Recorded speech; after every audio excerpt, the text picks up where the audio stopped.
Now that we've got to this stage, whereby we've had a quick look around the user interface, what I want to do is set up a brand new site so that I can open up a document and then consequently many of the functions that we didn't see owing to them being greyed out and therefore not available to us at this point.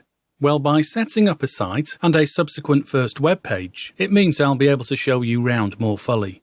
So with that said, let's get started then by creating a new site.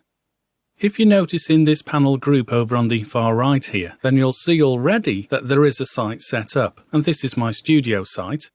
Well, if I want to create a new site, there are a number of ways of doing this. For example, if I click on this drop reveal arrow here next to this existing site name, then I'll see this dialog, and it provides me with a list of all the different sites that I've set up recently. Incidentally, on your system, this list of recent sites will appear just underneath here within your Files panel.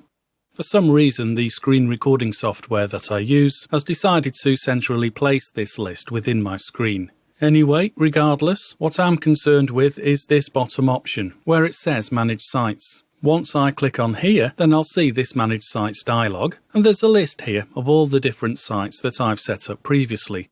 And it's from within here, if I want to create a new site, well, I can do, by clicking on that button there, New Site. Additionally, if I want to set up a new Business Catalyst site, then there is that button adjacent to it. A Business Catalyst site is a site hosted by Adobe's service, Business Catalyst. We're not going to be doing that in this tutorial. Now let me show you a few other methods of being able to create a site. I'll click Done here for the moment. If I come over to my splash screen, and then into this central column, Create New, well, I can run down to this penultimate option, Dreamweaver Site, and once I click on here, this will reveal this site setup dialog, and it's from within here we can set up a brand new site. I'm not going to for the moment. I'll click on Cancel, and I'll show you one further method.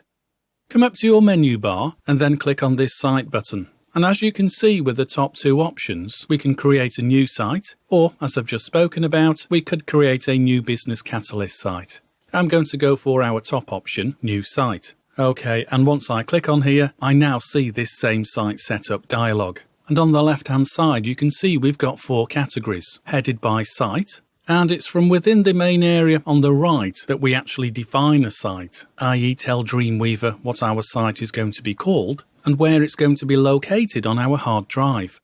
You'll also notice just above that there is some textual information here regarding what a site actually is. As you can see, we are told a Dreamweaver site is a collection of all the files and assets that we use on our website.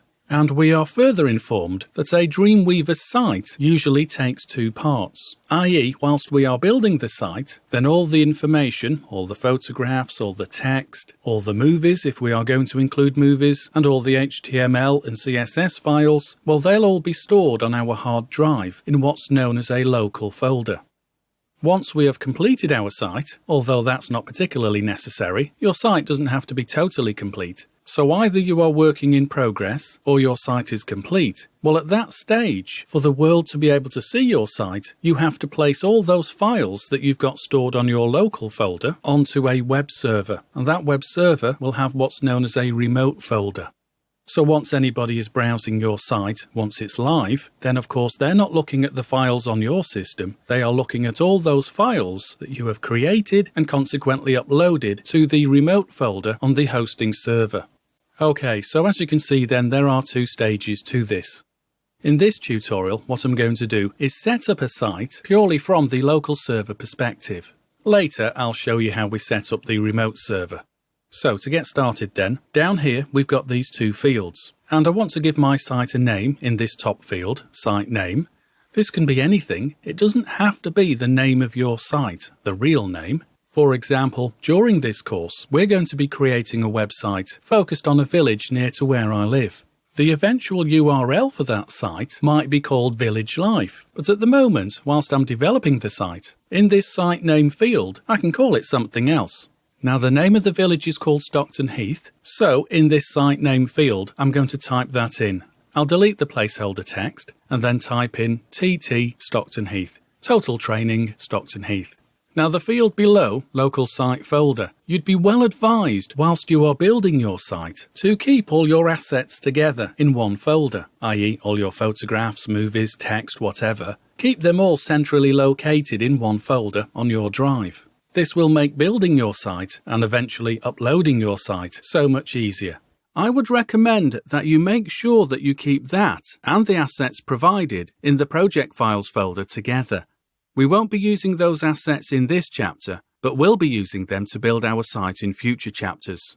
Now I've already set up a folder on my hard drive, so all I need to do is browse to it. And if I come to this button here and select it, then this dialog will open up where I can choose my root folder, as it's known. Let me just scroll down to find it. Okay, it's there, that folder called TT Stockton Heath. If you've not created one at this point, by the way, then all you need to do is click on New Folder. And then you would give that a name.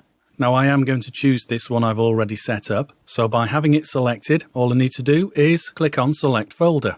Okay, and now I return to this Site Setup dialog, and my two fields are set. The site name and the local site folder where all my assets are at the moment and where I can add any more to it. And as the site gets created, well, all the development files, the HTML and the CSS and JavaScript, etc., well, they'll all be automatically placed within this local site folder that we've just set up. You don't need to do anything else at the moment, although you will notice those three other tabs: Servers, Version Control, and Advanced Settings. We'll have a look at those in the next tutorial, so for the moment, I'll just simply click on Save.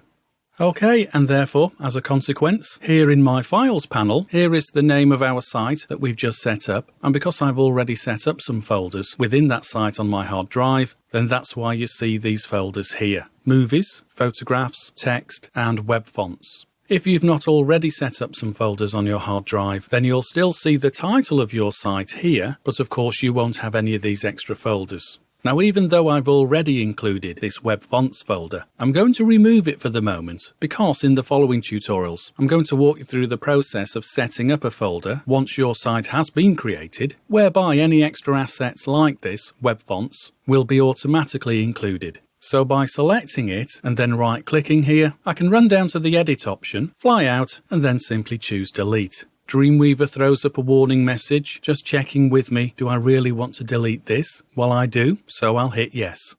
Okay, and that's us done. We've now defined our site, and because I'd already set up some folders prior to this on my hard drive, then those folders have been included here within my Files panel. Right then, I'm going to finish up for the moment, and in the following tutorial, we're going to look at managing our site in terms of setting it up so that we can do, if we want to, send our developing site or completed site to a remote host.